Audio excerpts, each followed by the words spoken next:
رشک اذان آئے کہ نہیں؟ مدح مولائے جہاں ممکن کہا اشعار میں، ایک سمندر کیسے آئے کوزے اظہار میں۔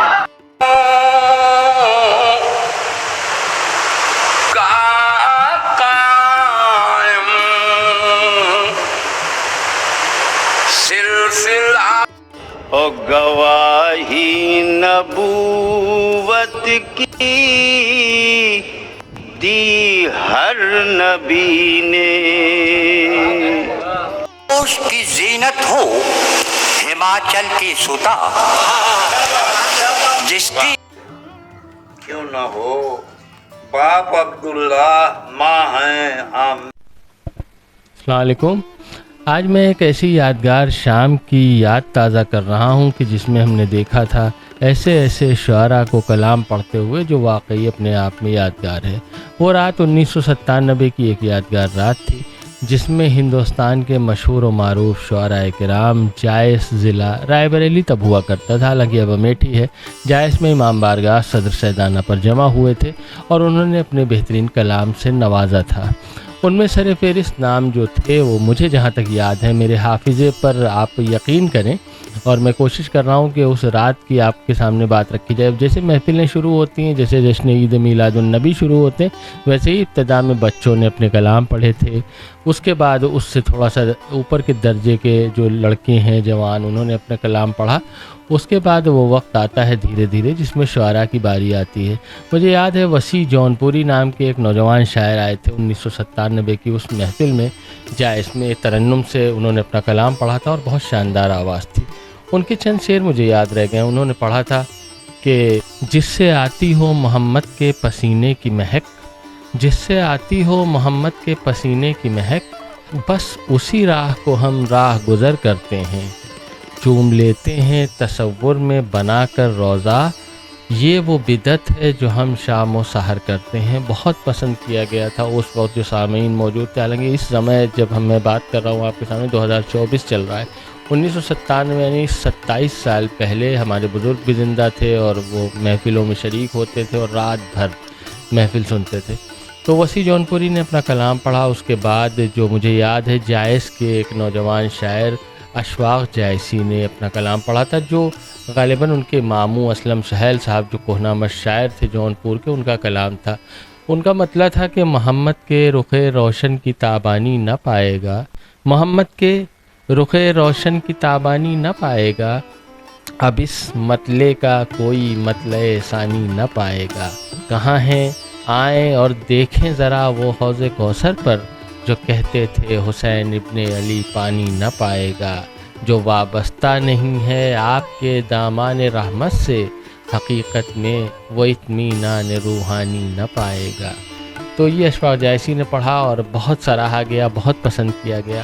اچھا، اس وقت کی ایک بات اور میں بتاؤں کہ یہاں جائس میں جو محفلیں ہوتی تھیں، انجمن گلدستہ اعزاز جسے منعقد کرواتی تھی، اور اس میں کوئی خاص شروعات کی بات میں کر رہا ہوں، بالکل ابتدا کی، کہ بہت کوئی خاص اسپیشلسٹ ناظم نہیں بلایا جاتا تھا جو نظامت کرتا ہو، کوئی بھی انہی شعراء میں سے چھانٹ لیا جاتا تھا یا کوئی لوکل آدمی شعراء کا نام پکار لیتا تھا اور وہ اپنا کلام پڑھتے تھے۔ اس محفل کی خاص بات یہ تھی کہ اس محفل میں جرار اکبر آبادی شریک تھے، باقر جائسی صاحب شریک تھے، اور مرحومین میں اگر میں ذکر کروں تو قائم جائسی صاحب شریک تھے، اور جو ماشاءاللہ اب بھی حیات ہیں وہ بھی شریک تھے۔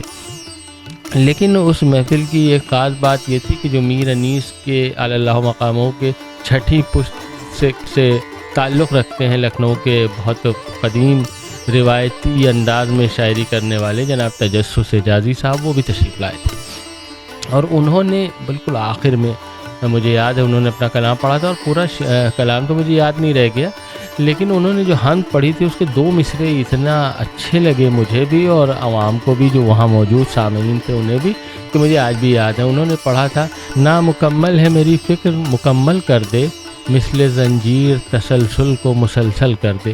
نیچے 2 مصرے جو رہے ہوں گے وہ بھی شاندار تھے لیکن مجھے یاد نہیں رہ گئے۔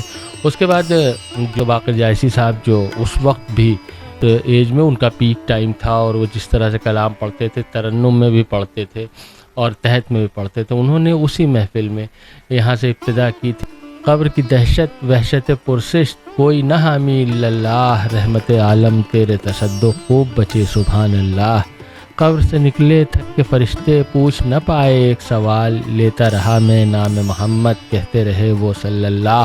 اسی کے بعد انہوں نے وہ نعت بھی پڑھی تھی اپنی کہ نکل پڑتے ہیں آنسو جب مدینہ یاد آتا ہے، اور مجھے زیادہ یاد نہیں رہ گیا لیکن اسی میں تھا جس نور کی تلاش تھی موسیٰ کو طور پر، فارا کی چوٹیوں پر وہی جلوہ گر ہے آج، جلوے تڑپ رہے ہیں ثنائے رسول میں، مائل با التفات کسی کی نظر ہے آج۔ اور یہ کلام ان کا ظاہر ہے عمدہ اور بہت مرچھا کلام تھا اور بہت پسند کیا گیا تھا۔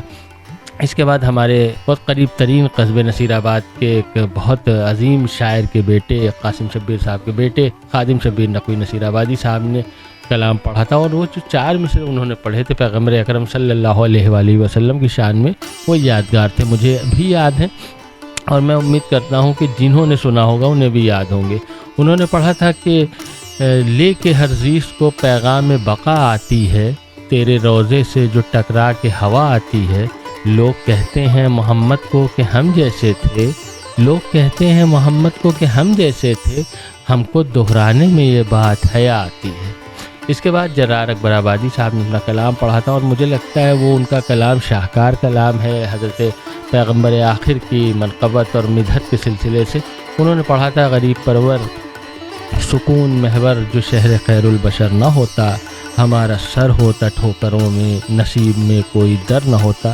اور ان کا جو خاص مخصوص ترنم کا سٹائل تھا اور وہ بہت پر اثر انداز میں انہوں نے پڑھا تھا کہ غریب پرور سکون محور جو شہر خیر البشر نہ ہوتا، ہمارا سر ہوتا ٹھوکروں میں، نصیب میں کوئی در نہ ہوتا۔ نبی کے بستر پر سونے والا جو نیند میں باخبر نہ ہوتا، نبی کے بستر پہ سونے والا جو نیند میں باخبر نہ ہوتا، تو دشمنان نبی کو ہرگز مغالطہ رات بھر نہ ہوتا۔